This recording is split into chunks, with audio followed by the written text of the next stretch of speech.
السلام علیکم ورحمۃ اللہ وبرکاتہ۔ عزیز طالبات، اللہ تعالیٰ آپ کو خوش رکھے، دنیا آخرت کی خیروں برکتوں سے اور علم نبوت سے مالا مال فرمائے۔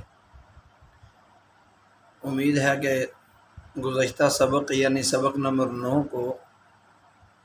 سمجھا ہوگا۔ تو آج ہمارا سبق نمبر 9 ہدایہ جلد ثانی صفحہ نمبر 329 از عبارت ومن زنا بامرأۃ حرمت علیہا امہا و بنتہا الی آخر العبارہ، یہاں سے انشاءاللہ ہمارا سبق شروع ہوگا۔ اور دعا ہے کہ اللہ تعالی ہمیں پورے شوق ذوق کے ساتھ سیکھنے سمجھنے عمل کرنے دوسروں تک پہنچانے کی توفیق اور قبولیت آپ علیہ السلام صحابہ کی طرح نصیب فرمائے۔ کتابیں نکالتے ہیں، باقاعدہ سبق شروع کرتے ہیں۔ بسم اللہ الرحمن الرحیم، اللہم صلی وسلم وبارک علی سیدنا محمد کما تحب وترضى۔ ومن زنا بامرأۃ حرمت علیہا امہا وبنتہا، وقال الشافعی رحمۃ اللہ علیہ الزنا لا یوجب حرمت المصاہرۃ لأنها نعمۃ فلا تنال بالمحظور ولنا ان الوطی سبب الجزئیۃ بواسطة الولد حتى يضاف الى كل واحد منهما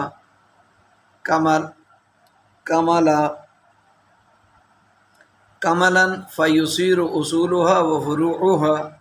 كاصوله وفروعه، وكذلك على العكس، والاستمتاع بالجزء حرام إلا في موضع الضرورة وهي الموطوءة، والوطي محرم من حيث أنه سبب الولد لا من حيث أنه زنا، ومن مسته امرأة بشهوة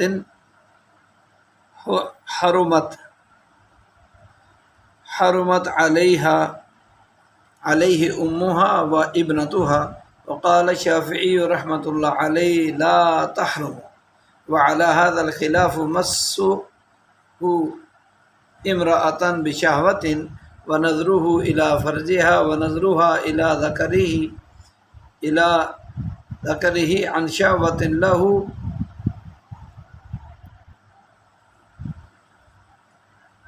له أن المس والنظر ليس في معنى الدخول، ولهذا لا يتعلق بهما فساد الصوم والإحرام ووجوب الاغتسال فلا يلحقان به، ولنا أن المس والنظر سبب داع إلى الوطي فيقام مقامه في موضع الاحتياط، ثم أن المس بشهوة أن ينتشر الآلة أو تزداد انتشارا، والصحيح والمعتبر النظر إلى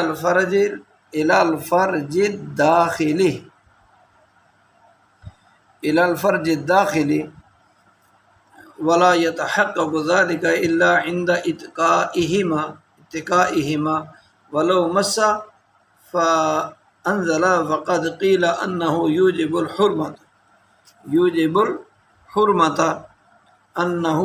الحرمة، وصحيح أنه لا يوجبها لأنه بالإنزال تبين أنه غير مفضٍ إلى الوطي، وعلى هذا إتيان المرأة في الدبر۔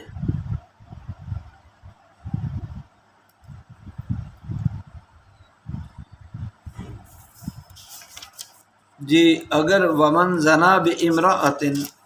اور اگر کسی آدمی نے زنا کیا بامرأۃ کسی عورت سے، تو حرمت علیہ امہا و بنتہا، تو اس زانی آدمی پر اس عورت کی بیٹی اور اس کی ماں حرام ہو جائے گی، جس کے ساتھ زنا کیا اس کی بیٹی اور اس کی ماں اس زانی پر حرام ہو جائیں گی۔ ماں سے اشارہ ہے اصول، اور بنت سے اشارہ ہے فروعات۔ اصول سے مراد یعنی اوپر ماں، نانی، اس کی نانی، اور بنت سے مراد بیٹی، پوتی وغیرہ۔ وقال شافعی، اور امام شافعی رحمۃ اللہ علیہ فرماتے ہیں کہ الزنا لا یوجب حرمت المسائرہ، کہ زنا جو ہے وہ زنا کرنے سے حرمت مساہرت ثابت نہیں ہوتی، یعنی لا یوجب ثابت نہیں کرتا، زنا ثابت نہیں کرتا حرمت مساہرت کو۔ کیوں؟ لأنہا ضمیر کا مرجع المساہرہ، لأن المساہرۃ سمجھانے کے لیے ضمیر کا مرجع پڑا ہے، لأن المساہرۃ اس لیے کہ مساہرت نعمت ہے، فلا تناولوا بالمحظور لہذا حرام چیز سے اسے حاصل نہیں کیا جا سکتا، لہذا حرام چیز سے اس نعمت کو حاصل نہیں کیا جا سکتا۔ ولانا سے احناف کے اس مذہب کی دلیل، مذہب کیا تھا کہ من زنا بامرأۃ حرمت علیہ امها بناتها، دلیل یہ ہے ولانا، اور ہماری دلیل یہ ہے کہ بچے کے ان الوطی سبب الجزئیت بواسطۃ الولد، ہماری دلیل یہ ہے کہ وطی جزئیت کا سبب ہے بچے کے واسطے سے۔ ہماری دلیل ہے کہ وطی کرنا یہ جزئیت کا سبب ہے، یعنی وطی کرنے والے، اور جس سے وطی کی جگہ کو کہتے ہیں موتوع، وطی کرنے والے کہتے ہیں واطی، تو واطی اور موتوع کے درمیان یہ جو وطی ہے یہ سبب ہے جزئیت کا سبب ہے بچے کے واسطے سے، حتی یضاف الی کل واحد منہما، یہاں تک کہ منسوب کیا جائے گا، یضاف الولد، کہ یہاں تک کہ بچے کو زوجین میں سے ہر ایک کی طرف منسوب کیا جائے گا مکمل طور پر، مکمل طور پر۔ فیصیر اصولها وفروعها، لہذا مزنیہ جس سے زنا کیا گیا موتوعہ، اس عورت کے اصول اور اس کے فروع، یعنی اس کے اوپر والے ماں، نانی وغیرہ، اور اس کے فروع نیچے والے یعنی بیٹی، پوتی، نواسی وغیرہ، یہ سب کے سب اصول اور فروع یہ زانی کے اصول فروع کی طرح ہو جائیں گے۔ فیصیر، تو ہو جائیں گے، اصول الموتوع تھی جس کے ساتھ وطی ہو چکی، زنا ہو چکا، تو موتوع کے اصول اور فروع وہ وطی کرنے والے کے اصول فروع کی طرح ہو جائیں گے، یعنی زانی کے اصول فروع کی طرح ہو جائیں گے۔ وَكَذَلِكَ عَلَى الْعَكْسِ، اور ایسے ہی اس کا برعکس ہے، وَالْإِسْتِمْتَاعُ بِالْجُزْءِ حَرَامٌ، اور موضع ضرورت کے علاوہ میں اپنے جز سے، والاستمتاع اور فائدہ اٹھانا، بالجزء جز سے حرام ہے، الا فی موضع ضرورہ، سوائے ضرورت کے موضع کے، سوائے موضع ضروری کے، یعنی اس کے علاوہ جو ہے کسی جز سے نفع اٹھانا، فائدہ اٹھانا حرام ہے۔ اور موضع ضرورت کیا؟ وہی الموتوع، وہ موضع ضرورت وہ موتوع عورت ہے جس سے وطی کی گئی۔ والوطی محرم من حیث، اور وطی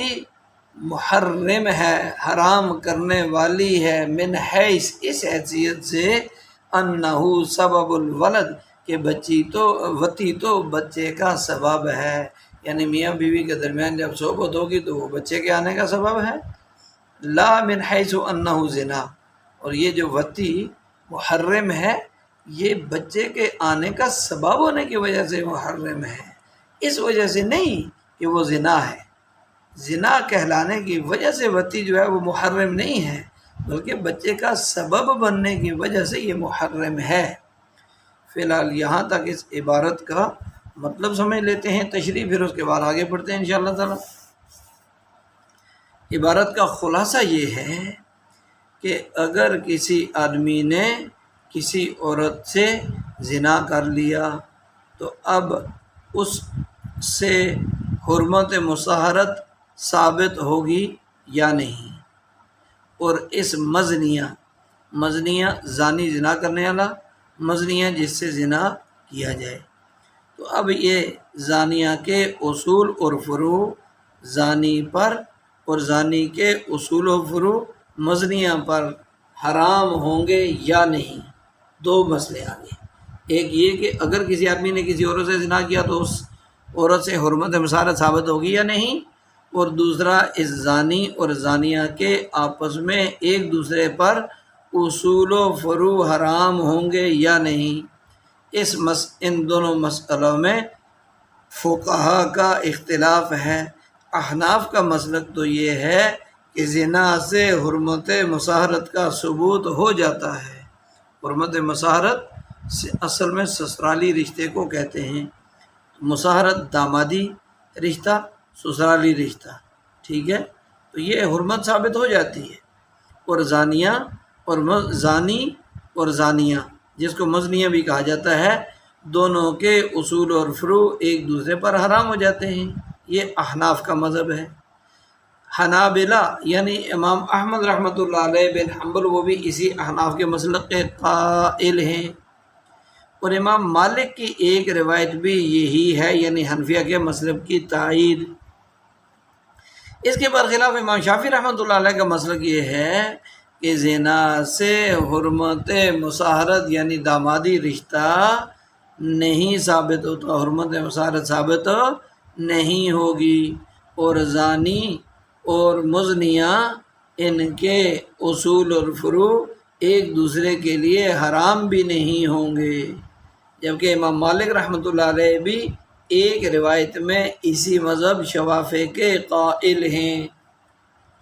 اب امام شافعی رحمۃ اللہ علیہ کا مذہب تو بیان ہوا،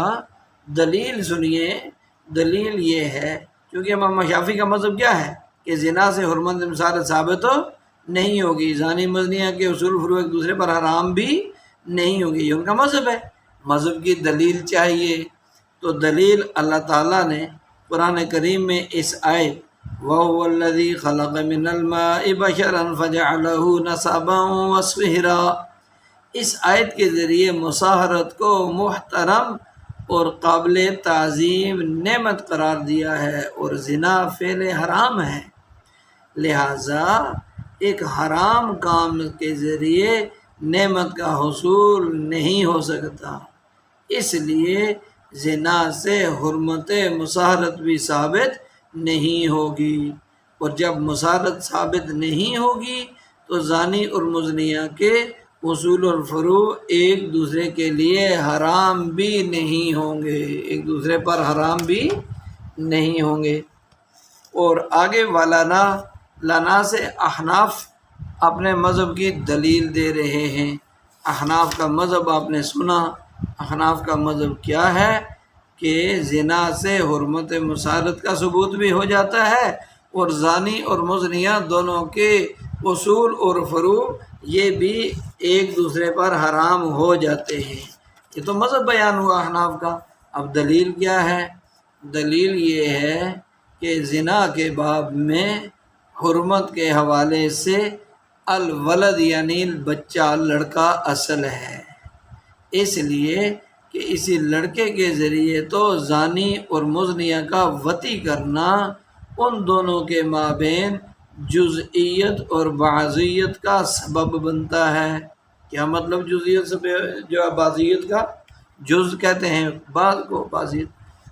تو زنا کے نتیجے میں پیدا ہونے والا بچہ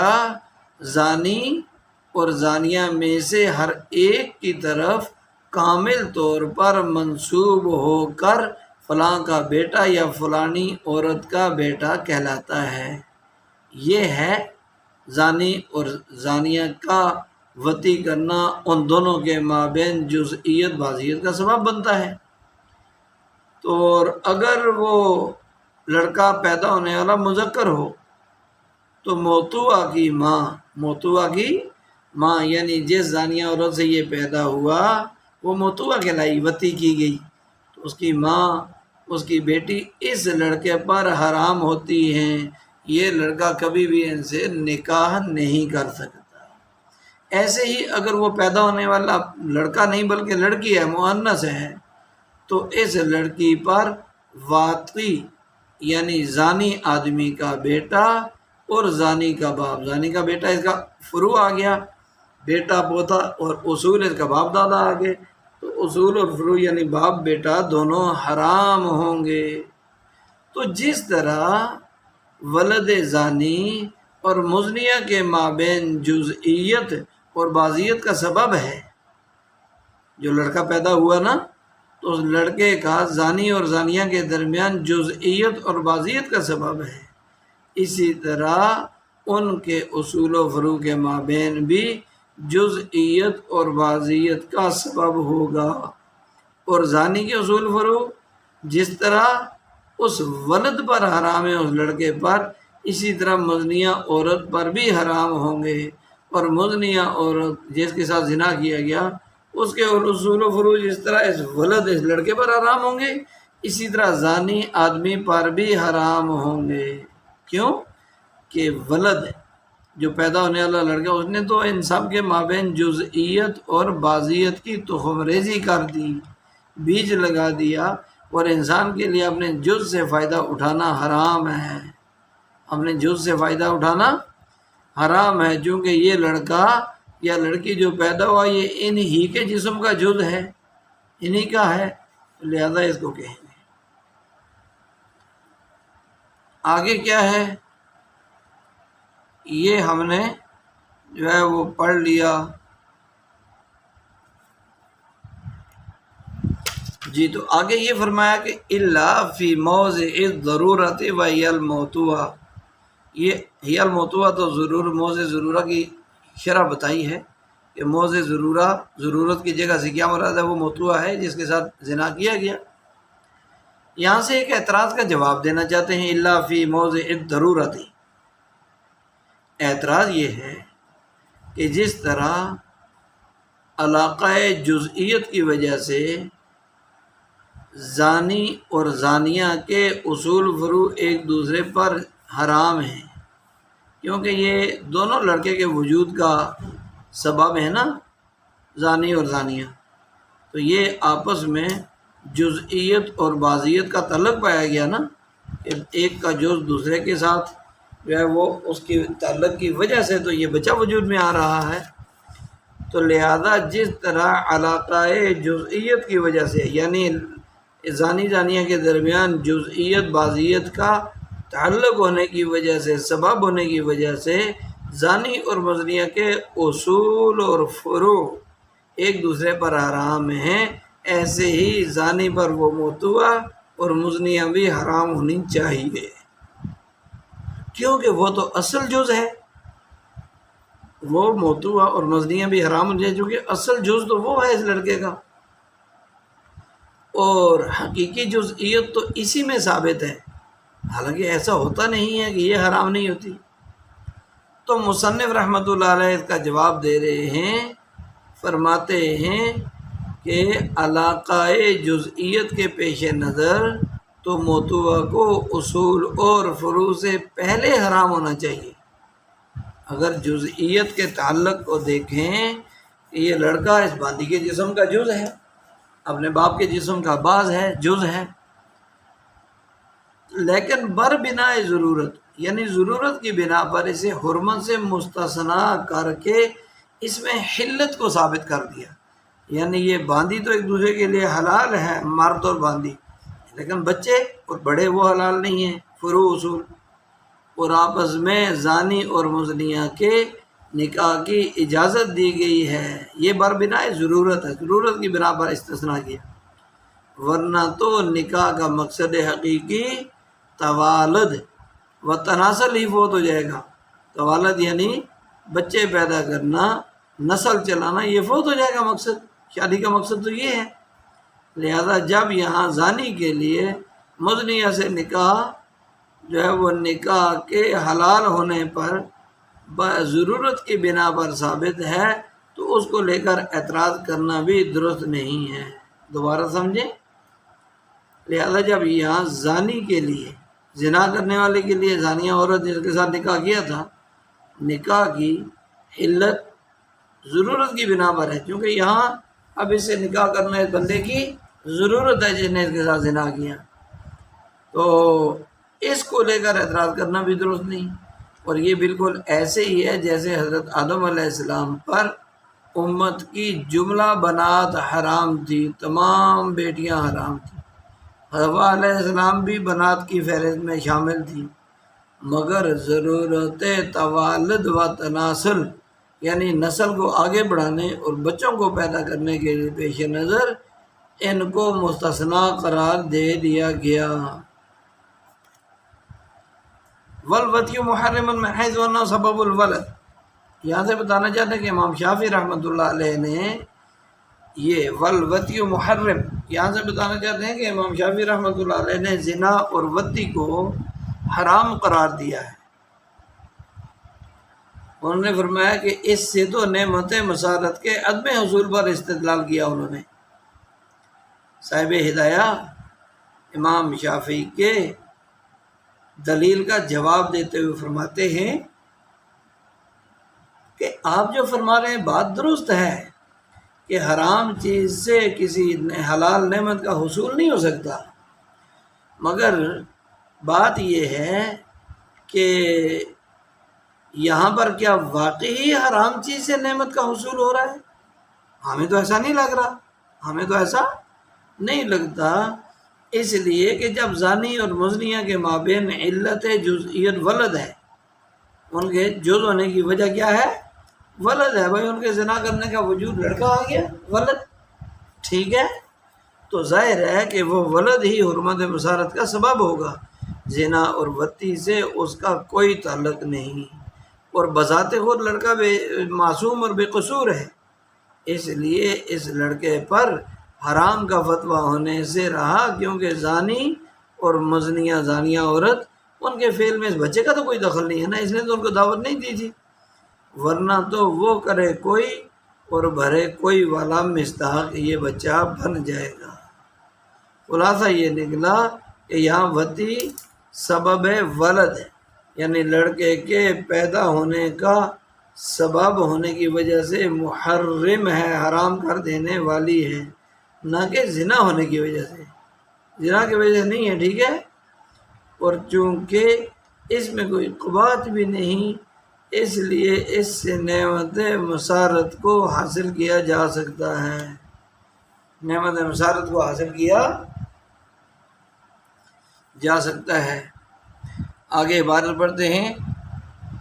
وَمَنْ مَسَّتْهُ امْرَأَةٌ بِشَهْوَةٍ، یہاں اور جس آدمی نے چھو لیا، مس کر دیا، بشہوتن شہوت کے ساتھ، حرمت علیہ امہا و ابنتہا، تو اس آدمی پر جس نے عورت کو شہوت کے ساتھ چھوا، ہاتھ لگا دیا، اس عورت پر، تو اس مرد پر اس عورت کی ماں اور بیٹی حرام ہو جائیں گی، ماں اور بیٹی حرام ہو جائیں گی۔ امام شافعی رحمۃ اللہ علیہ فرماتے ہیں کہ یہ حرام نہیں ہوں گی، یہ حرام نہیں ہوں گی، ٹھیک ہے جی، لا تحرم۔ وعلى هذا الخلاف مسه امرأة بشهوة ونظر إلى فرجها ونظر إلى ذکرہ، یہ بتانا یہاں سے یہ چاہتے ہیں امام شافعی رحمۃ اللہ علیہ کہ فرماتے ہیں کہ حرام نہیں ہوگی، لا تحرم، حرام یہ ماں اور بیٹی حرام اس آدمی پر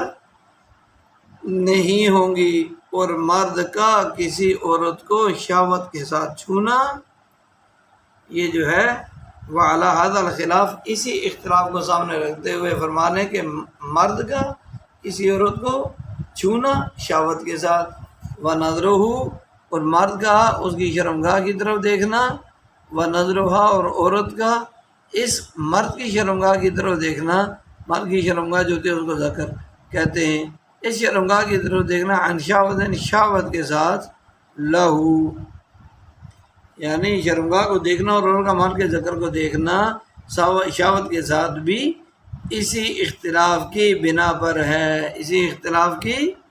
بنا پر ہے۔ ٹھیک ہے جی.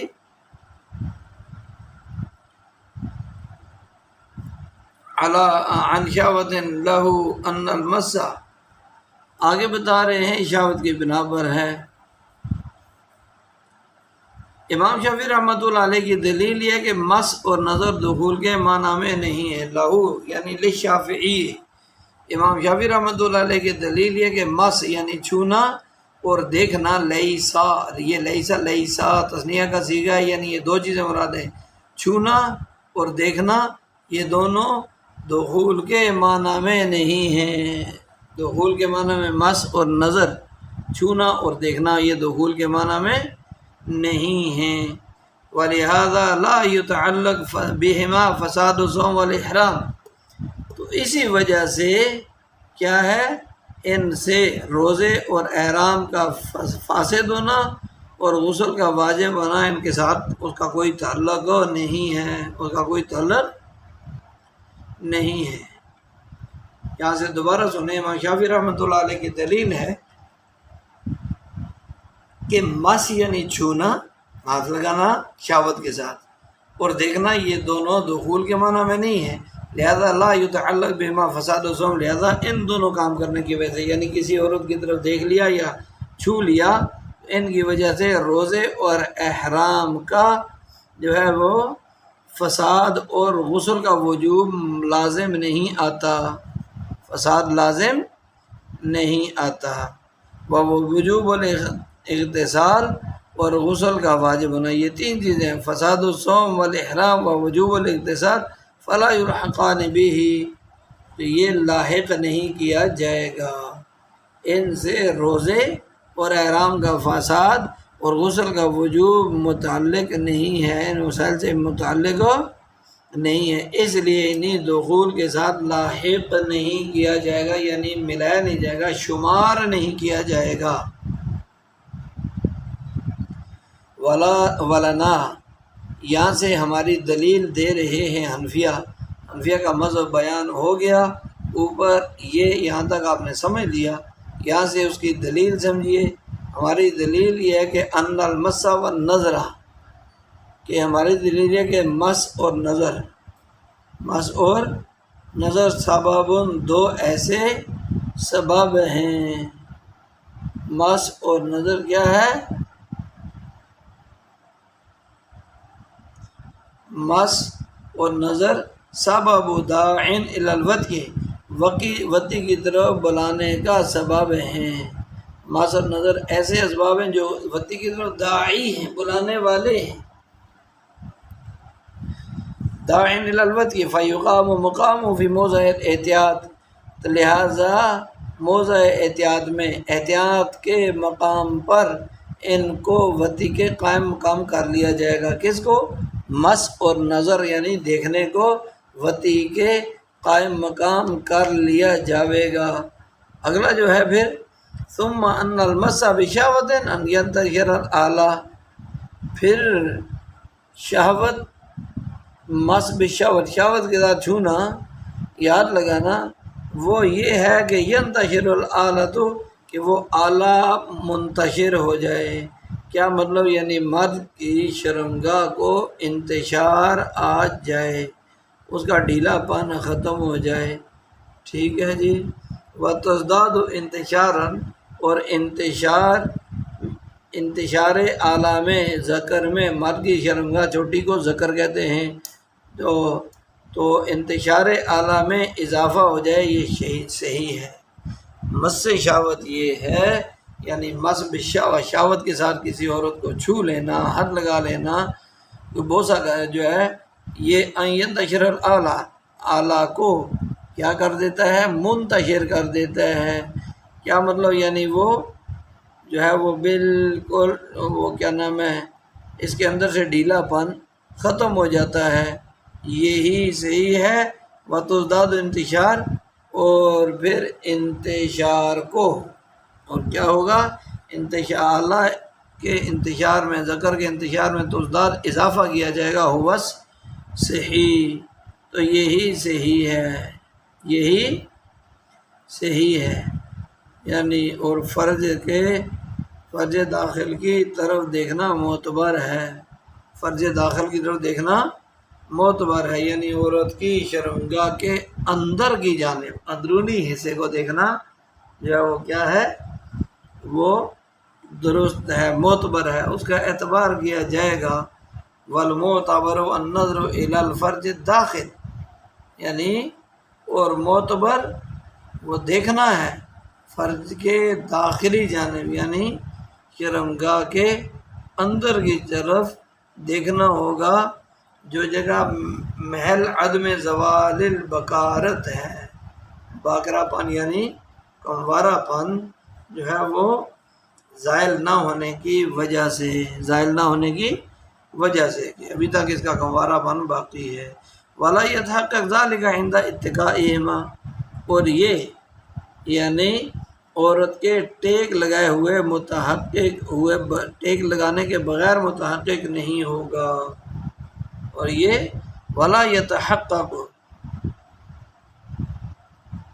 اور مس شاور یہ ہے وَلَا يَتَحَقَّقُ إِلَّا عِنْدَ اتِّقَائِهِمَا، تو اب کہہ رہے ہیں کہ عورت کے ٹیک لگائے بغیر یہ متحقق نہیں ہوگا، متحقق نہیں ہوگا، یعنی عورت جب ٹیک لگائے گی جسم ڈھیلا پڑ جائے گا، پھر اس کی شرمگاہ کا منہ کھول کے اس کو دیکھ سکتے ہیں، دیکھنا متحقق تب ہوگا۔ اور اگر کسی آدمی نے مس کیا، ولو مسا، اور اگر کسی آدمی نے کیا کر دیا، مس کیا، اور اس نے اور اگر کسی آدمی نے مس کیا فنزلہ، پھر انزال ہو گیا، کسی آدمی نے کسی عورت کو چھوا اور پھر اس کو کیا ہو گیا، انزال ہو گیا، منی نکل آئی، تو اب فقد قیل انہ یوجب الحرمہ، اب یہ کہا جاوے گا کہ ایک قولیہ کہ یہ حرمت مسارت کو ثابت کر دے گا، یوجب بمعنی یثبت، کہ یہ حرمت مسارت کو ایسا چھونا عورت کو کہ جس چھونے سے انزال ہو جائے، تو وہ جو ہے کیا کرے گا، حرمت مسارت کو فقد قیل یہ ثابت کرے گا، ثابت کر دے گا، کیوں؟ انہ لا یوجبھا، لیکن صحیح یہ ہے کہ اس سے حرمت مسارت ثابت نہیں ہوگی، وہ صحیح ہو، اور صحیح بات یہ ہے کہ حرمت مسارت ثابت نہیں ہوگی، لأنہ بإنزال التبین غیر مفضل، لیکن صحیح بات یہ ہے کہ اس سے حرمت مسارت ثابت نہیں ہوگی، حرمت مسارت ثابت نہیں ہوگی، کیوں نہیں ہوگی؟ اس لیے کہ انزال سے یہ واضح ہو گیا کہ یہ مس مفضی الی الوطی نہیں ہے، جب اس سے حرمت مسارت سے ہی کو لیا کہ اس سے حرمت مسارت ثابت نہیں ہوگی، کیوں کہ انزال سے یہ واضح ہو گیا کہ یہ مس یعنی عورت کو چھونا مرد کا، یہ مفضی الی الوطی جو ہے، یہ مفضی الی الوطی نہیں تھا، وطی تک پہنچانے والا، وطی پر قدرت دینے والا نہیں تھا، اور عورت کے پچھلے حصے میں آنا بھی اسی اختلاف پر ہے، وعلی ھذا الاختلاف، اور اسی اختلاف کی بنا پر اتیان المرأۃ فی الدبر، دبر کہتے ہیں انسانی جسم کا پچھلا حصہ، شرمگاہ، تو یہ اس حصے کی طرف سے آنا جو ہے وہ کیا ہے، قیاس کی بنا پر اس میں بھی اختلاف ہے۔ اب یہاں پر یہ ہمارا ترجمہ ہوا ہے، اور سمجھنے والی بات یہ ہے کہ یہاں پر مس اور نظر دو لفظ پڑھے ہم نے، مس سے مراد مس حلال، اور نظر یعنی دیکھنے سے مراد بھی نظر حلال ہے، ٹھیک ہے، اور انہی کے اختلاف کو بیان کرنا مقصود ہے، کہ کسی عورت کو چھونا، ایسی عورت جو اس کے لیے چھونا حلال ہو، نکاح میں ہو، اور نظر کرنا یعنی دیکھنا یہ حلال ہو، نظر حلال مس حلال مراد ہے یہاں اس بحث میں، اور انہی کے اختلاف کو بیان کرنا مقصود ہے۔ مس حرام یا نظر حرام کا اختلاف یہاں بیان کرنا ہرگز ہمارا مقصود نہیں ہے۔ کیوں کہ امام شافعی رحمۃ اللہ علیہ کے ہاں جب مس حرام وغیرہ کی اصل یعنی زنا وہ مصاہرت کے ثابت ہونے کا سبب ہی نہیں، تو زنا کی طرف دواعی زنا یعنی زنا کے لیے انسان کو رغبت دینے، طلب پیدا کرنے والے، ابھارنے والی چیزیں یعنی مس، چھونا، پیار کرنا وغیرہ، یہ تو بدرجہ اولا ان کی وجہ سے حرمت مصاہرت ثابت نہیں ہوگی، حرمت مصاہرت ثابت نہیں ہوگی۔ صورت مسئلہ یہ ہے کہ اگر کسی آدمی نے کسی عورت سے نکاح کیا اور قبل دخول طلاق دے دی، یعنی اس سے جماع نہیں کیا، صحبت نہیں کی، پہلے ہی طلاق دے دی، تو اس صورت میں شوہر کے لیے جو ہے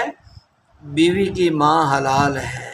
لیکن اگر شوہر نے طلاق دینے سے پہلے اپنی بیوی کو شہوت کے ساتھ چھو لیا تھا، یا شہوت کے ساتھ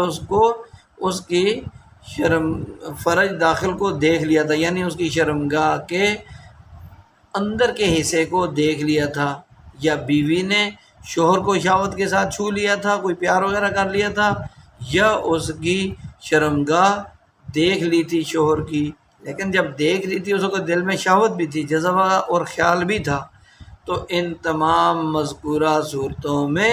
احناف کے یہاں حرمت مصاہرت ثابت ہو جائے گی۔ کیا مطلب؟ یعنی میاں بیوی دونوں کے جو ہے اصول اور فروع ان دو میاں بیوی پر ایک دوسرے کے لیے حرام ہو جائیں گے۔ امام شافعی رحمۃ اللہ علیہ کے ہاں کسی بھی صورت میں حرمت مصاہرت ثابت نہیں ہوگی، اور کوئی بھی رشتہ ان کسی کے لیے حرام نہیں ہوگا۔ دلیل کیا ہے؟ دلیل شافعی، امام شافعی رحمۃ اللہ علیہ کی دلیل یہ ہے کہ حرمت مصاہرت کو ثابت کرنے کے لیے مرد اور عورت کا ایک دوسرے سے ملنا، دخول کرنا یعنی صحبت کرنا ضروری ہے، اور مس اور نظر یہ دونوں دخول کے معنی میں نہیں ہیں، اس لیے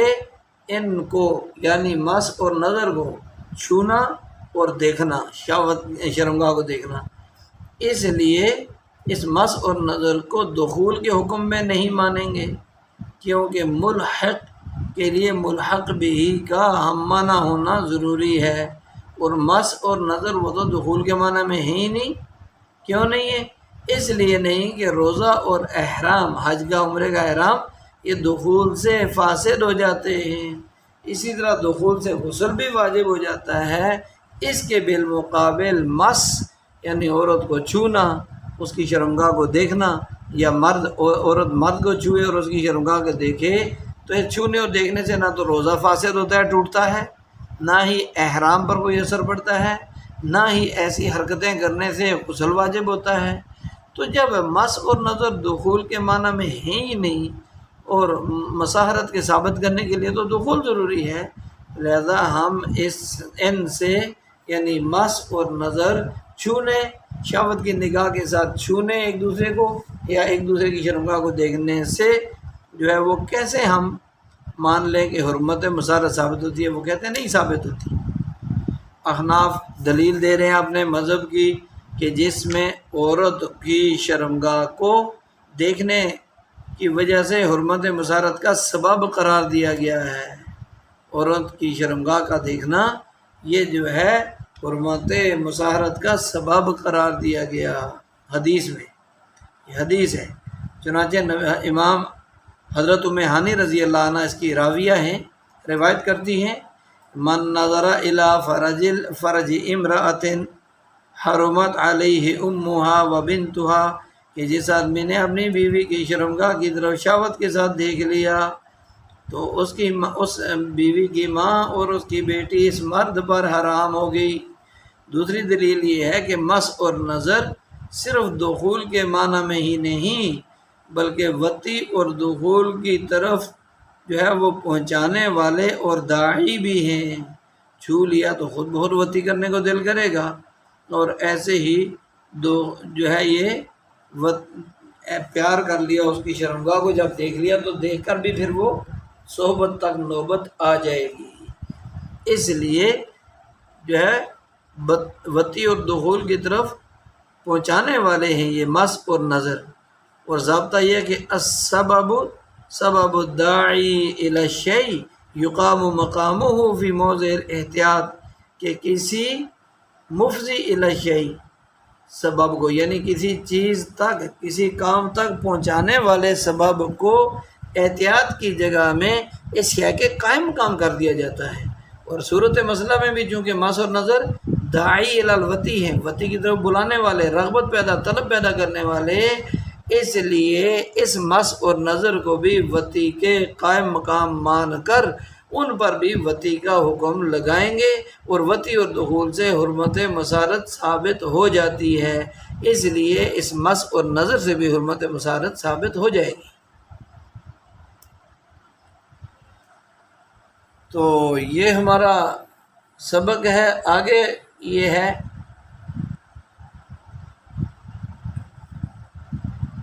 صاحب ہدایہ نے مس بالشہوہ کی تعریف کرتے ہوئے فرمایا کہ اس کی صحیح تعریف یہ کہ اگر پہلے سے اعلیٰ تناسل یعنی مرد کی شرمگاہ ذکر اس میں انتشار نہ ہو، یعنی یہ جو ہے جوش میں نہ ہو، تو مس سے اس میں انتشار اور شہوت اس کی وطی کی طرف ایک جذبہ پیدا ہو جائے، اور اگر پہلے سے اعلیٰ منتشر ہو تو اس میں مزید بےتابی اور جلد بازی پیدا ہو جائے، یعنی جلدی سے صحبت کرنے کو طبیعت چاہے۔ یہ اس کی تعریف ہے مس بالشہوہ کی۔ اور مس بالشہوہ کے لیے انتشار کو شرط نہیں مانتے صاحب کتاب مصنف رحمۃ اللہ، صرف قلبی میلان ہی کو شہوت میں معتبر اور مشروط مانتے ہیں، جبکہ صحیح قول کے مطابق میلان قلبی کا اعتبار صرف شیوخ اور بوڑھوں پر، بڑے عمر والوں پر صادق اور صحیح ہوگا، اس لیے کہ نوجوانوں کے لیے تو لا مالا انتشار کو مشروط ماننا پڑے گا۔ اسی طرح نظر میں عورت کی شرمگاہ کے اندر کی طرف دیکھنا معتبر ہے، باہر سے اوپر سے شرمگاہ کو دیکھ لیا، اس دیکھنے سے حرمت مسارت ثابت نہیں ہوگی، اور فرج یعنی شرمگاہ کے اندر کی طرف دیکھنے کے لیے ضروری ہے کہ عورت ننگی ہو، کسی دیوار وغیرہ سے ٹیک لگائے ہوئے ہو اور اپنے پاؤں کو کھڑا کر لے، اس کے بغیر اس کی شرمگاہ کے اندر کے حصے کا دیکھنا ممکن نہیں ہے۔